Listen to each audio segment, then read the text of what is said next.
안녕하세요. 반갑습니다. 여러분, 저는 예령이고요. 책을 좋아합니다. 책만큼 재밌는 건 없다는 걸 깨닫고 책과 많은 시간을 보내고 있고요. 이렇게 책 읽은 감상을 제 채널에 공유하고 있습니다. 저와 책 친구, 책 동료가 되실 분들은 밑에 구독 버튼 눌러주시면 제가 7일에서 10일마다 새로운 영상으로 찾아뵙도록 하겠습니다. 네, 여러분 잘 지내고 계신가요?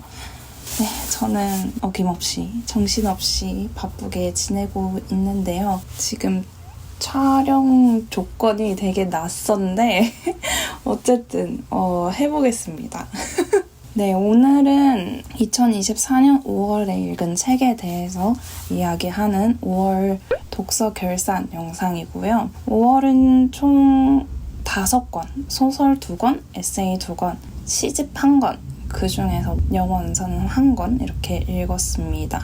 네, 5월은 독서 슬럼프가 되게 오랜만에 찾아왔던 시기이기도 했는데요. 그래도 다행히 생각보다 빨리 이겨내고 다시 책을 재밌게 읽기 시작한 달이기도 합니다.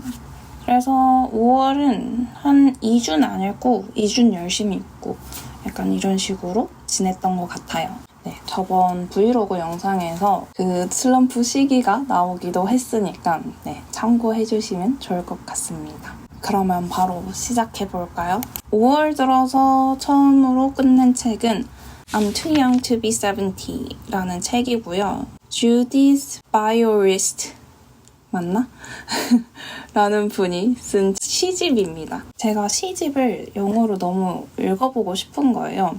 그래서 서점 갈 때마다 보기도 하고 시집 섹션에 가서 찾아보기도 하고 도서관에 가서도 매번 뒤지고 했는데 괜찮은 시집 찾기가 왜 이렇게 어려운지 모르겠어요. 제가 시집은 진짜 전혀 모르는 분야이고 저에겐 굉장히 낯선 분야라서 그런지 시집이 잘 없더라고요.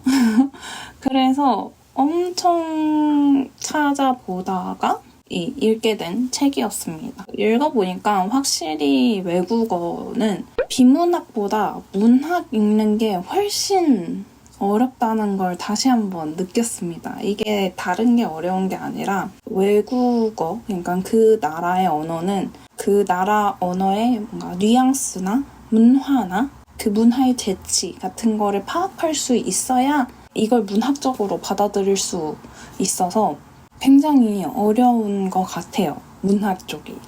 소설보다 시집이 더 어려운 것 같기도 합니다. 그래서 좋은 시집이 있으면 진짜 또 도전하고는 싶지만 어떤 시집이 좋은지를 모르겠어요. 그게 문제입니다. 그래서 첫 도전으로 가볍고 재밌게 시작하기에는 정말 좋은 시집이긴 했습니다. 근데 제대로 잘 이해하면서 읽었는지는 모르겠어요. 저에게도 도전이었기 때문에. 결론은 좋은 시집이 있다면 추천 부탁드린다는 거. 그리고 다음으로 읽은 책은 언젠간 잘리고 회사는 망하고 우리는 죽는다. 이동수 작가님이 쓰신 에세이이고요. 미국에서 한국으로 들어올 때 비행기 안에서 비행 중에 읽은 책입니다. 비행 중에는 소설보다는 에세이를 선호하는 편이라서 에세이를 골라서 봤고요. 최대한 좀 가벼운 술술 읽히는 에세이를 일부러 선택을 했고요. 확실히 비행은 웬만한 몰입감 있는 소설이 아니면 약간 저는 좀 오래 잡고 있기가 힘들더라고요. 그래서 편한 에세이를 읽었고요. 저희가 힘든 직장 생활이지만 쉽게 그만둘 수도 없는 게 또 직장 생활이잖아요. 그런 거에 있어서 작가님이 선택한 직장 생활 태도를 엿볼 수 있는, 알 수 있는 책이고요. 작가님의 직장 생활을 엿보고 나는 어떻게 직장을 생각을 하고 어떤 생활과 태도를 보낼지에 대해 생각해보기 좋은 책이었습니다. 저는 개인적으로 이 책을 읽으면서 새롭게 생각해보거나 느껴진 부분은 크게 없었지만 근데 또 알고 있으면서도 그렇게 생각하면서도 행동으로 나오게 되는 게 사실 어려운 부분이기도 하고 또 굉장히 용기 있는 사람만 가능한 태도도 있어서 뭔가 부럽기도 하면서 거리감을 느끼기도 했습니다. 사회 초년생들 분들 아니면 직장 생활에 조금 어떤 태도를 취해야 될지 어려움을 겪고 있는 분들에게 가볍게 읽고 가볍게 참고하기에 괜찮은 책이었습니다. 그리고 다음으로 읽은 책은 이거는 한국에 들어와서 읽은 책인데요. 이거는 책이 있어요. 이렇게 2권 읽었습니다. 첫 번째로 고양이 식당 행복을 요리합니다. 그리고 고양이 식당 추억을 요리합니다. 라는 책 2권 시리즈인데요. 2권 읽었습니다. 이 책은 먼저 말씀드리지만 빈페이지 출판사에서 무상으로 선물해주신 책이고요. 보내주신 덕분에 읽은 책인데 사실 받은 지는 한참 됐어요. 이게 아마 크리스마스 포장, 선물 포장이 되어서 왔던 책을 이제야 제가 읽어본 건데 일본 소설이고요. 내용은 바닷가에서 운영되는 식당을 배경으로 이루어진 책이고요. 이 식당에서 추억 밥상을 먹으면 그리운 사람과 만날 수 있어서 슬픔과 아픔이 있는 사람들이 찾아와서 치유하는 모습을 담은 소설입니다. 굉장히 따뜻한 소설이에요. 사실 힐링 소설은 제 취향이 전혀 아니라는 걸 작년에 제가 소설 몇 권을 읽으면서 깨달았기 때문에 기대한 책은 솔직히 아닙니다. 제 취향은 약간 소년틱한 걸 더 좋아해요. 모험 이런 거. 그래서 힐링은 네. 근데 기대를 안 해서 그런지 되게 편하게 술술 읽은 책이에요. 페이지가 굉장히 잘 넘어가서 약간 읽는 맛이 페이지 넘기는 맛이 있었던 책이었습니다. 이 식당을 찾아오는 손님들의 이야기를 에피소드 형식으로 이렇게 진행이 되는데 적당한 무게감이어서 너무 부담스럽지도 않고 그렇다고 너무 가볍지도 않아서 저는 편안하게 읽었습니다. 약간 리틀 포레스트 정도의 느낌이랄까요? 근데 추억 밥상이 중요한 소재로 나오기도 하고 요리 레시피도 담겨져 있긴 하지만 뭔가 요리 과정에 중점을 둔 소설은 아니에요. 그리고 판타지 소설이기 때문에 뭔가 그런 소재에 거부감이나 몰입감이 깨지는 분들에게는 추천하진 않습니다. 대충 찾아봤을 때 일본에서는 시리즈로 총 6권? 인가 나왔고 지금 2권이 한국에서 번역돼서 나온 것 같은데 시리즈가 순서가 따로 있는지 모르겠는 거예요. 잠깐 찾아봤을 때. 그래서 그냥 끌리는 행복을 저는 먼저 읽었거든요.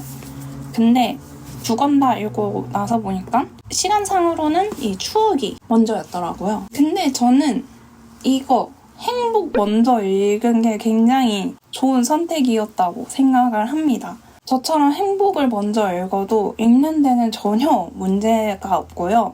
개인적으로 저처럼 행복 먼저 읽고 그 다음에 추억으로 읽는 걸 추천드리는데 이 추억을 뭔가 비하인드, 이 행복의 비하인드를 읽는 느낌이 나서 더 매력적이라고 생각을 한 것 같아요. 뭔가 추억 읽고 행복을 읽었으면 좀 뻔하게 제가 느꼈을 것 같습니다. 그래서 저는 개인적으로 그런 순서를 추천드립니다. 그리고 다음으로 끝낸 책은 사랑을 무게로 안 느끼게 박완서님의 에세이입니다.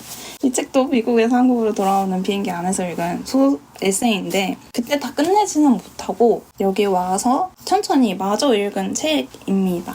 작가님의 70년대부터 90년대의 삶의 모습을 담은 산문집이고요. 평범한 일상의 모습들이지만 이제 작가님의 글맛과 작가님만의 시선으로 아주 진하게 다가오는 글이었습니다. 사실 작가님의 글은 처음이었는데 이 글맛이 좀 굉장히 놀랍기도 하고 글이 굉장히 솔직해서 더 놀란 기억이 있어요. 글이 진솔하기 때문에 더 묵직하게 글이 다가오기도 했고 특히나 작가님이 보여주는 모습은 누구에게나 이렇게 보이는 평범한 모습이라서 스스로 이렇게 부끄럽다 말하는 글도 있었지만 그 모습을 본인이 알고 있다는 것 자체로 부끄러운 일은 아니지 않을까라는 생각을 했습니다. 사실 사람에게 본인의 부족함, 비열함, 모순 부족함이 있다는 것 자체가 문제가 된다기보다는 오히려 자신의 그런 부족한 모습들 혹은 비열하고 모순적인 모습들을 부정하거나 깨닫지 못하는 게 오히려 더 문제가 아닐까라는 걸 이 글을 읽으면서 느낄 수 있었습니다.